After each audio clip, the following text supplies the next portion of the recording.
CPM നേതാവായിരുന്ന K അനിരുദ്ധന്റെ മകൻ ഹിന്ദു ഐക്യവേദി തിരുവനന്തപുരം ജില്ലാ അധ്യക്ഷൻ. തിരുവനന്തപുരത്ത് ചേർന്ന ജില്ലാ സമ്മേളനത്തിലാണ് കസ്തൂരി അനിരുദ്ധനെ അധ്യക്ഷനായി പ്രഖ്യാപിച്ചത്. മുൻ MP A സമ്പത്തിന്റെ സഹോദരൻ കൂടിയാണ് തലസ്ഥാന ജില്ലയെ നയിക്കാനെത്തുന്നത്.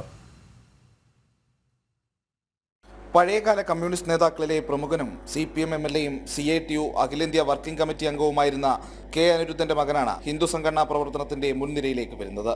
ആറ്റിങ്ങൽ MP ആയിരുന്ന CPM നേതാവ് A സമ്പത്ത് സഹോദരനുമാണ്.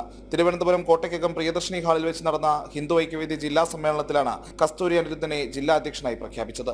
ഒരു ചരിത്ര മുഹൂർത്തമായിരുന്നു ഈ പുതിയ ജില്ലാ അധ്യക്ഷന്റെ നിശ്ചയം. അദ്ദേഹം ആ ചുമതല ഏറ്റെടുത്തുകൊണ്ട് നമ്മുടെ മുന്നിൽ വളരെ വിശദമായിട്ട് അദ്ദേഹം സധൈര്യം നമ്മളോട് പറഞ്ഞു, കുടുംബയോഗങ്ങൾ അനിവാര്യമാണ്.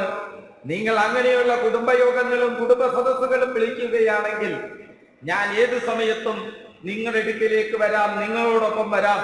ഞാൻ മാത്രമല്ല, എൻ്റെ കുടുംബസമേതം വരാമെന്ന ഒരു വാഗ്ദാനം കൂടി അദ്ദേഹം നൽകിയിരിക്കുകയാണ്. ഇതൊരു നല്ല തുടക്കമാണ്. സുദീർഘമായ കമ്മ്യൂണിസ്റ്റ് പാരമ്പര്യത്തിൽ നിന്നുമാണ് ഹിന്ദു ചിന്തകളിലേക്ക് വഴിമാറിയതെന്ന് കസ്തൂരി അനിരുദ്ധൻ ജനം TVയോട് പറഞ്ഞു. എൻ്റെ കുടുംബം എന്ന് മാത്രമല്ല, തിരുവനന്തപുരം എഞ്ചിനീയറിംഗ് കോളേജിൽ ഞാൻ പഠിച്ചിരുന്ന സമയം ഞാൻ അവിടുത്തെ എഞ്ചിനീയറിംഗ് കോളേജിലെ SFI പ്രവർത്തകനായിരുന്നു, യൂണിറ്റ് സെക്രട്ടറി ആയിരുന്നു, യൂണിറ്റ് പ്രസിഡന്റ് ആയിരുന്നു, SFIയുടെ കോളേജ് യൂണിയൻ ചെയർമാനുമായിരുന്നു. ഇതിനെല്ലാം ശേഷമാണ് ഞാൻ ഹിന്ദു ശാസ്ത്രങ്ങൾ പഠിക്കാൻ തുടങ്ങുന്നതും നമ്മുടെ ഓരോ ഗ്രന്ഥങ്ങൾ വായിക്കുന്നതും ഇതിൻ്റെ സത്യാവസ്ഥ മനസ്സിലാക്കുന്നതും. കാരണം അതിനു മുമ്പ് ഇത് പഠിക്കാനുള്ള ഒരു അവസരം എനിക്കില്ലായിരുന്നു വീട്ടിൽ.